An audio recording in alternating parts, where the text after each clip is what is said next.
Resliency Gardening Series. I'm Corey Eckman. I'm your homesteading graduate assistant at SRU's McCoskey Center. Today's episode is all about starting seeds indoors. So the first thing I want to talk about is which containers that you can use to start your seeds in, as well as a mystery container, in which you've probably never seen before. And then I want to talk about soil mixes that are wonderful for your seeds to start out in. And then as a bonus, I'm going to take you into my own garden and show you some things in which you can plant right now, even before that last frost date rolls in. So let's dig in.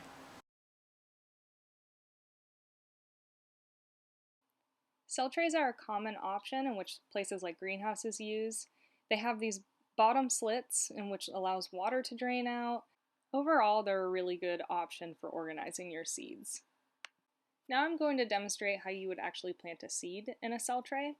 So right now I am putting my wet soil of my soil mix into one of the pockets of the cell tray. And I'm making sure that I'm pressing it down in there, I'm shaking it a little bit to try and settle that soil to the very bottom and create so there's no air pockets within this cell. I'm then just going to press down a little bit more and take my finger and make a divot into the soil with just up to my first knuckle of my finger. And then I am taking a marshmallow seed and I'm going to place that within that pocket. And when I cover that pocket up, I'm going to use extra soil to actually put in there so then the seed is totally covered up. My one warning for using cell trays is that as your root systems get larger, they can get something of what's being called root bound. And I have a visual here for that. And as you can see, it's all the roots come to the sides of the container and just hit the container. They have nowhere to go. And so they create a really dense pocket of roots. And some plants thrive with this, but when it comes to your veggies and your garden plants, they want space to grow in that soil. And so in order to combat this while you're starting your transplants is to pot up as often as necessary.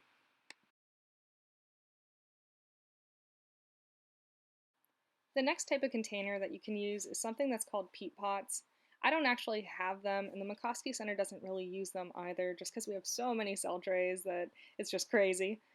Peat pots are a great option because they can be fully planted into the ground and you don't need to actually take your plant, your seedling, out of the pot itself or out of something like a cell tray and then go plant it. So it keeps that root system intact. And when you plant it in your garden, it actually will decompose very, very fast because it's made out of sphagnum moss, which comes from bogs. And so the downside to them is that it's a little less sustainable than other options because it comes from bogs, and that's a very nutrient-dense place, and the extraction of it can be pretty costly.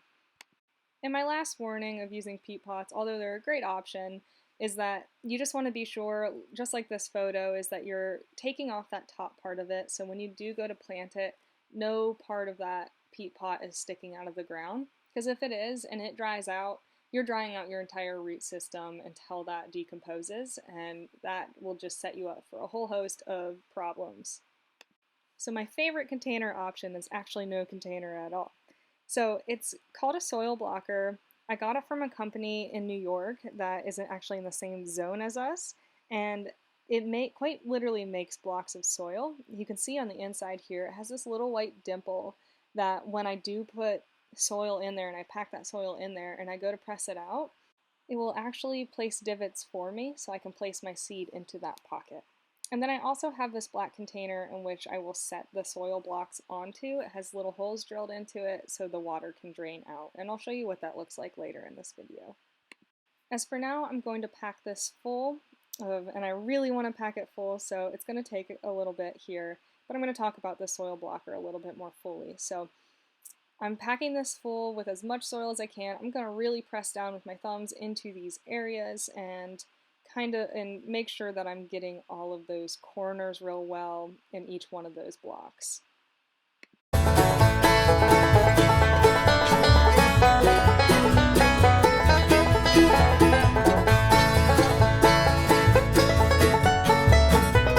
Okay, I'll slow it down a little bit here. So now that I got it all packed and ready to push the soil blocks actually out of the system, I'm going to show you what that looks like. It has the dimples on top for me to place the seeds in. As you can see, look at how cool these are. I'm going to bring it up close. Here it is up close. I can actually pick up the solid block if it's done right. I'm going to grab my pepper seeds here and plant a few and show you what that looks like. And as I'm doing that, I just wanted to tell you that the good thing about soil blocks is that they will actually air prune their roots, and what that means is that as the roots start to come out like they would in like a cell tray, is that they'll feel the air and actually go back into the soil. And so that's an awesome way to keep your root system compact and healthy and in a good place rather than running around your system. The other awesome thing about soil blocks is that if you mess one up when you go to push them out of the soil blocker, so you crumble it in your hand like that and you just throw it back into your soil mix. And then the next cool thing is that you can do something of what's being called bottom watered. And so when you bottom water, your roots are actually picking up the water like it would naturally, and therefore creating that healthier transplant. So I was talking to my boy Kylo Ren over here, and we were talking about what soil is the best soil to use when you're starting your seeds out. He said something about using the dark side of the soil. I don't think that we were talking about the same thing, but I like to think that he thought maybe a real organic, dark, rich soil that has a lot of peat moss or coconut coir to it would be an awesome option to use for starting your seedlings out. Now this is the brand that I bought. I don't have a compost system because I currently live in an apartment. I started one, but it's not going to be ready till well into next season to use. So I encourage you, if you have your own compost system and it is something that you swear by, feel free to use that. At the McCoskey Center, we actually use mushroom compost. So that's what you see in all of the cell trays that I have in my own setup. It just pays off to start your seedlings out in a very nutrient dense soil. So be sure to look for something organic. So by this point, you're probably all wondering why you should start seeds indoors. Well, the simple answer is that you can prolong your gardening season and harvest a more abundance and even have healthier plants by starting your seeds indoors and then later transplanting them.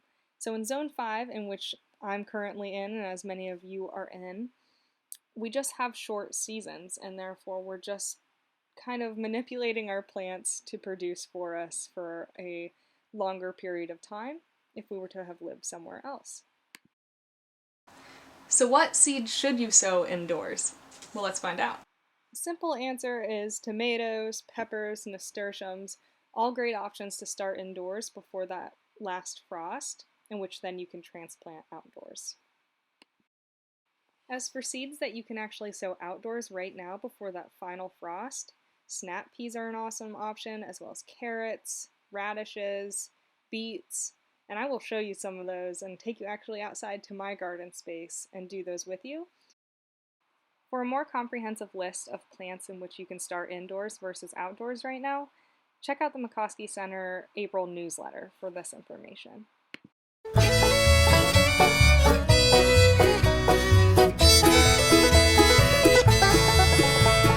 Standing on the corner with the low-down blues, a great big hole in the bottom of my shoes. Honey, let me be your salty dog.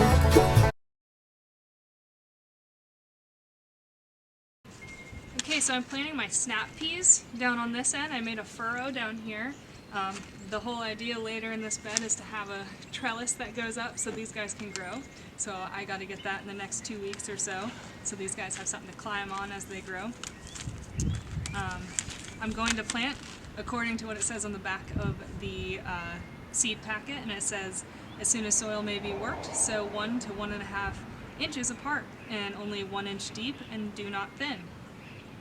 So I will trellis them as soon as possible, and so I'm going to put a couple in my hand, make a line of them across here, going about every inch and a half. If I drop one here or there, not the end of the world. Kind of want a lot of these.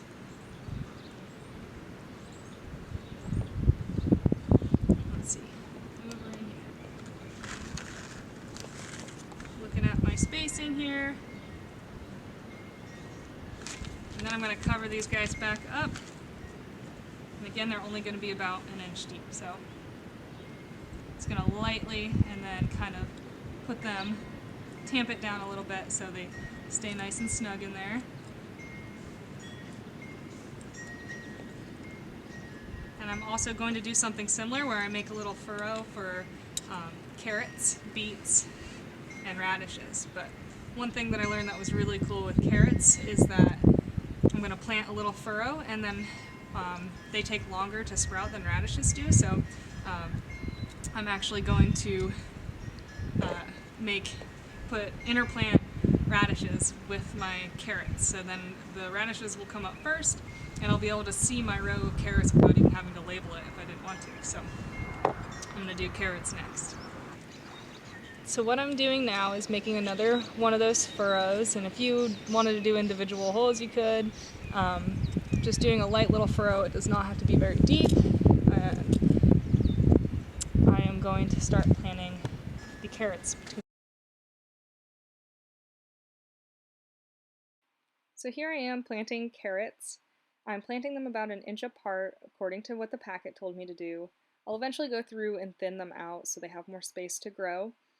But as of now too, I'm going to plant radishes about every 6 inches between the carrots. So this will allow me to establish a line there without even having to label my garden bed. I'll be able to harvest radishes because they sprout earlier than carrots. So I'm totally using this small space in a larger way. Today's final thought comes from Robert Stevenson, and he says, "Don't judge each day by the harvest you reap, but by the seeds you plant." And so I hope you plant some seeds today to start off your own resiliency garden. I would love to see how other people's resiliency garden is going.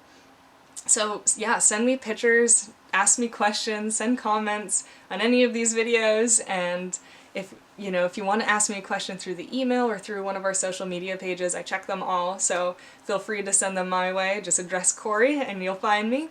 So I will have all of those on the next slide so you can follow them. Again, I would love to see pictures as time moves along and see how some of your plants are doing. So thank you for watching this first episode, and I hope to see you in your garden space. I have worked upon the hillsides where the pines sing in the wind, where the renters lived before me and the miners before them.